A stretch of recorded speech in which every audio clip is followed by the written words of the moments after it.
So basically, as an aspiring theory ideology nerd, I don't know enough about it yet for me to consider myself that, but I'm interested in it enough that I can call myself aspiring. And as part of that kind of imagination type political project that I talk about, I care a lot about learning about different ideologies and cultures and philosophies and stuff.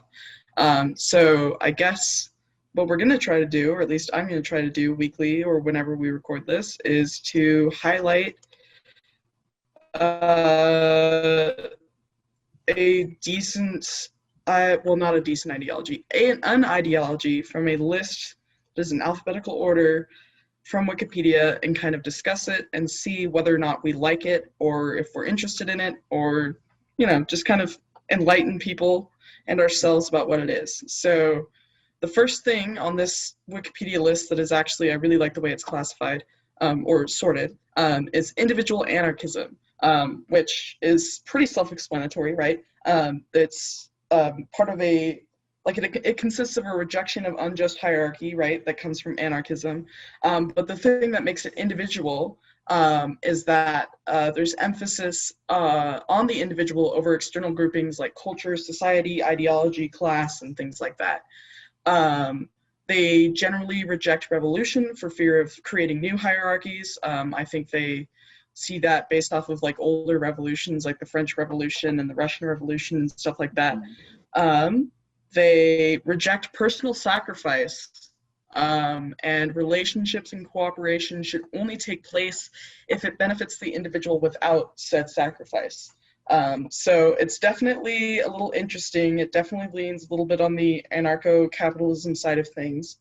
But it also, the term individual anarchism, no one really defines themselves as that, right? Because it covers a few different subsets of anarchism. So there's egoism, which is basically that people should only answer to their own will and that they shouldn't have a political, ideological, religious, or cultural calling. And that results not only in individual expression, but also a broader rejection of cooperation and collective well-being. So in my opinion, not super based, but to each their own, I guess. There's illegalism, which I thought was funny, because basically it's breaking the law for the sake of breaking the law. There's not much of an assessment of the law's moral character before you break it, because I agree that breaking laws that are immoral is probably pretty cool, but just breaking laws to break laws is kind of weird, and sounds like something that an edgy teenage boy would do. And then there's existentialist anarchism, which is supposedly centered around human experiences and the knowledge that comes from them, literally just a combination of existentialism and anarchism.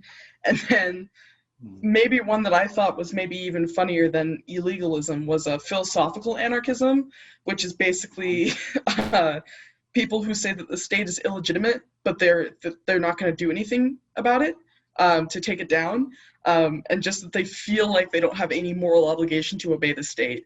So really, it's literally like the ideological equivalent of things being easier said than done, and they're okay with that. Things are being easier said than done. And if any of these interest you, or we have any any thoughts on any of these individual things? Yeah, I was gonna say about legalism. I mean, I actually understand that one a little bit, because I do think that if you think that the authority making these laws is maybe wrong, or unwarranted, I guess, or undeserving, then breaking laws to break laws, it seems like it's more of a, you're just what's the word? It's the principle of the thing. So it's like you want to be consistent, right? So I mean, it's it's not necessarily that, for example, let's say if I were to talk about capitalism, obviously, there could be individual situations where capitalism could help and can make someone happy, but at the same time, it causes so many problems that it would probably be better just to get rid of it anyway. So if you think all laws, if some laws or most laws are bad, but then some laws are, they're fine, for example, no jaywalking or something, I don't know. Then breaking any law whenever just to break it seems consistent with that, right? It seems like, okay, well, I mean, I guess I can understand why you would want to throw everything out. You're making the point. You're always making the point. You know, you're always kind of shooting for the no law thing. But I don't know. What do you think? I think it does. Like, I get your consistency point. I think one of the things that I think kind of runs into where it's no longer consistent is that deliberately seeking out these laws and putting yourself, like making yourself subject to state authority because you broke those laws seems like you're legitimizing that state authority. I feel like even like the philosophical anarchists or whatever have like a better point, and like I don't feel like I morally have to do this because of the state. I may break a law because I don't feel like it benefits me or others. Another problem I have with illegalism is that, like, as a utilitarian, I think that if you break a law that actively hurts someone, for example, if you go around like murdering people, I don't think that. I mean, Yeah. So like eventually, like you're always going to be inconsistent, either in the sense that with illegalism, in my opinion. And granted, I don't know much theory behind it, but yeah. Okay. So you can go on. Okay. So then there's like a few bigger people associated with it. There's William Godwin, Pierre Joseph Proudhan. I probably mispronounced that. But he was said to be the first self-identified anarchist. Max Stirner, I don't know if you've heard about him. He's pretty wild. Josiah Warren, who people say is the first American anarchist. Henry David Thoreau, of course, the transcendentalist. And Friedrich Nietzsche, who I was a big fan of. One fun fact was, like, in my junior year, I did like a practice debate against my teammate, and I was just like really grumpy. And so I just like, we had like this old argument based around like Nietzsche and like just complete and utter like nihilism and stuff like that. And I just like used it as an excuse to yell about my feelings, even though I'd never used it in a real round ever. So it probably wasn't the most productive practice round, but it was fun. It's funny when you said I had a debate, I thought you were going to say I had a debate with Nietzsche, and I was like, I'm a vampire. Nuts. You know what they should make? You know what we should do? We should make AIs that are like those historical figures, and we can debate against them. That'd be cool. That'd actually be really cool. You should do that. Anyway, go on. It's like they're too powerful. Abraham Lincoln? No. Basically, like, maybe he's cool, but I don't know if he's too powerful. And then basically when it started was like the late 1700s with people like Pierre Joseph Proudhon and people who like pushed similar theories.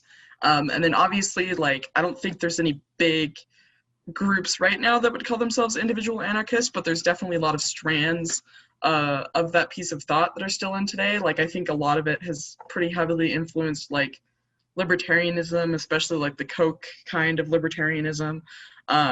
So I think it's kind of present in a lot of bastardizations of like the original anarchism, which I guess we'll get into in a later episode.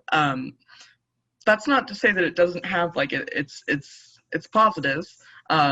I think it's probably for the most part like a legitimate form of anarchism in the sense that it abolishes unjust hierarchies, or at least tries to. But I also don't think that it's the best one, which again, I guess we'll get into later. And then there's a decent amount of countries that had like major communities in the past and movements that were considered individual anarchist, like the United States, France, Germany, Italy, Russia, Spain, the UK, Argentina, Colombia, and Brazil all seemed to have had some form of like individual anarchist movements in one form or another. Germany makes kind of the most sense just because that's where most of like the theorists behind it kind of originate from. But yeah, just kind of interesting the certain places where that type of anarchism pops up for any given reason. Basically, the reason why people push individual anarchism is generally obviously because they want to get rid of hierarchy, but also to like get rid of allegiance to groups because they supposedly harm the individual, which I think there's a pretty good argument for that. How, in terms of their praxis and what they try to do, I don't know if just like my shallow dive into it just didn't give me much of their their praxis and how they think they're going to go about bringing about individual anarchism. But like, especially since they reject revolution, I guess like their main two ways of bringing about anarchism supposedly is breaking the law, right, with illegalism, and existing and just like ignoring the state, like the philosophical anarchists. So there's, I don't know, like maybe I just was looking in the wrong places for how they practice it. But why not individual anarchism? These are two of the main like rejections brought about by other philosophers. These aren't mine, although I pretty much like I agree with them pretty much wholeheartedly. These two criticisms of individual anarchism.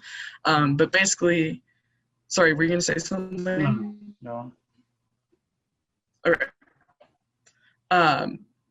Basically, they think that its form of rejection of democracy and collectivism is bad and ultimately harms the individual, and it sacrifices any like anti-capitalist action that could also end up freeing the individual, and also that it promotes negative liberty, which is essentially like having someone not infringe on like your right to bear arms, for example, or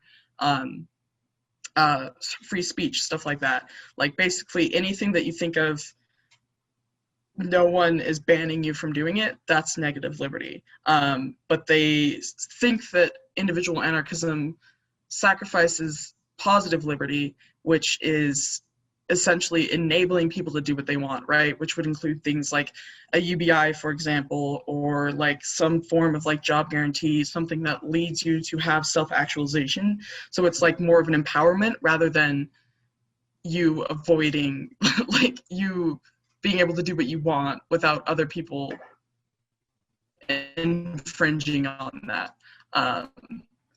And so it goes way too hard on the negative liberty side and basically ends in zero positive liberty, according to other philosophers.